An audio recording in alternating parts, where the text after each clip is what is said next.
Hello and welcome to another Division 2 video. In this video I'm gonna show you a different build, a really awesome support build for group play, and I will upload most likely a gameplay as well with 3 randoms I did on heroic missions, the Tomb, and I was using this build. So it's a really awesome support build, not a damage deal build, but it's a crowd control build, a CC build. It works really well, but let's get straight into the build. So here you can see the build right now. The setup I'm using on this one here. No, sorry about not now again. But I would like to have a better Bullet King for sure. So as you can see, it's a little bit a mix of different brands, and the main focus on this one here is status effects. As you can see, the mask, the Golan gear, gives you 1 piece bonus, 10% status effects. Then I have armor, status effect, skill haste, and the skill haste mod on the mask. Yeah, the technician I'm using on this build as well. Main reason for this one, skill damage, one of them if I play with Flame Turret or Seeker Mind. And yeah, you can use the different skills as well, as you can see in the gameplay. The chest I'm using here, and another reason for sure for technician, it gives you 1 skill tier, so I can use 1 blue stat as well, so I have a little bit more survivability. Because for me personally, same with the healer, the worst healer or the worst crowd control CC guy is the one that's dead. And yeah, in the gameplay I died as well. I rush sometimes a little bit too much with this build, especially with the shotgun to get the melee kill. But yeah, you can see the gameplay if you want, so let's continue with the chest piece. Chest piece I have 0 Fs, so it's not the most important one I would say, but perfectly unbreakable is pretty good though. It gives you 100% of your armor back, so I have pretty much 1.8 million armor on this build, which is really a lot, I would say. And the attributes here are status effect, skill haste, and I have just the red mod slot, and the red mod slot is 8.8% headshot damage, so it's not the most important one, but better than using no mod in there. Core attribute is 1 skill tier to reach the 6 here. That's one of the most important things as well. Then the holster is a Wyvern gear, and Wyvern for the reason the second one, second piece bonus, it gives you 10% status effect as well. So I have 10% skill damage, 10% status effect, and the core attribute for sure skill tier, attribute, status effect as well, and skill haste. Status effect is a little bit low, I would prefer to have a bigger one. They'll most likely kick me now, I don't care. Then the knee pads are Wyvern as well to get the 2-piece bonus, skill haste, status effect, and skill tier as well. Then the gloves Hana U for the skill haste, status effect as well, skill haste could be higher, but yeah, just the ones I got so far, and for sure it has much room for improvement. Then the backpack, I use the Exo backpack here, skill haste, skill damage, and skill haste mod, and the talent I described already in my previous video about the tactician build.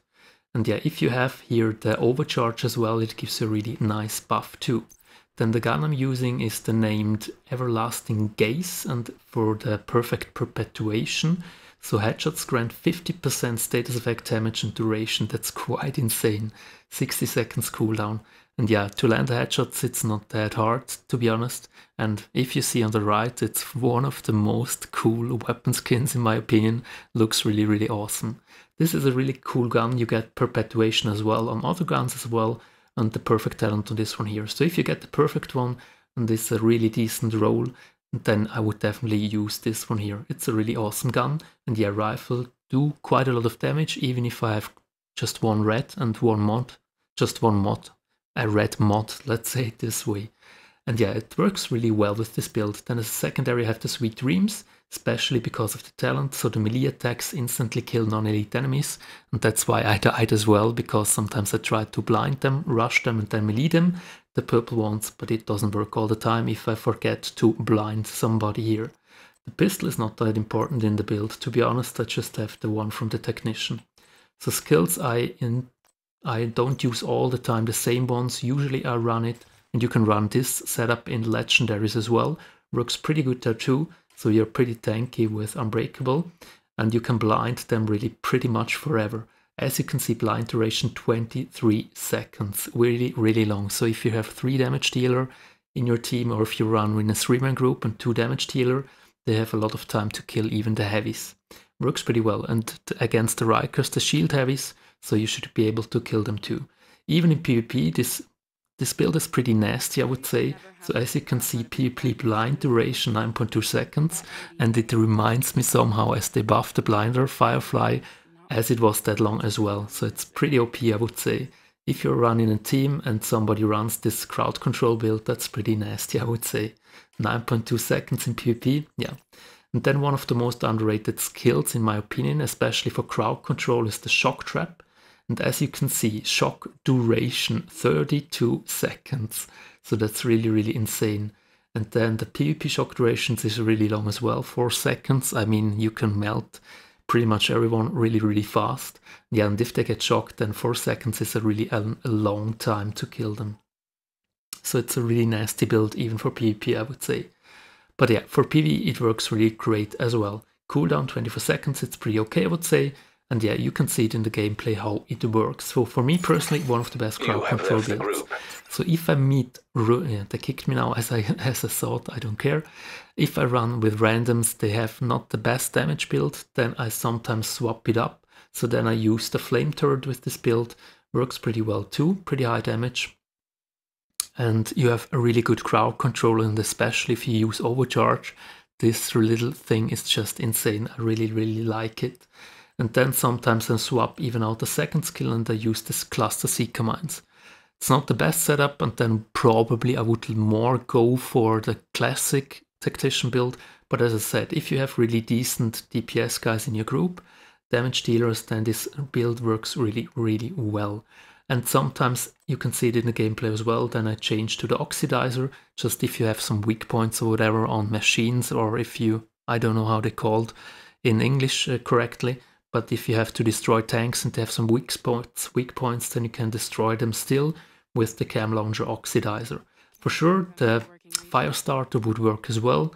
But yeah, if you have a good group, then would work as well. But as I said, my preferred setup really blind Firefly and the shock trap.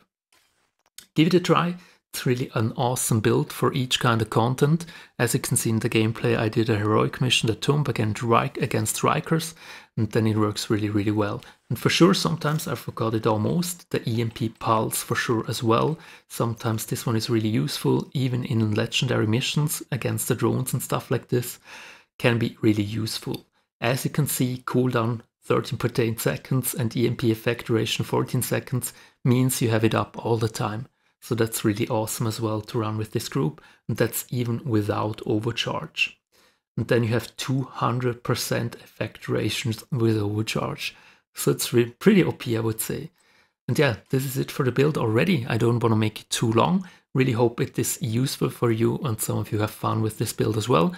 Enjoy it, stay safe, stay healthy. Thanks a lot for watching. See you in the next one. Take care and bye-bye.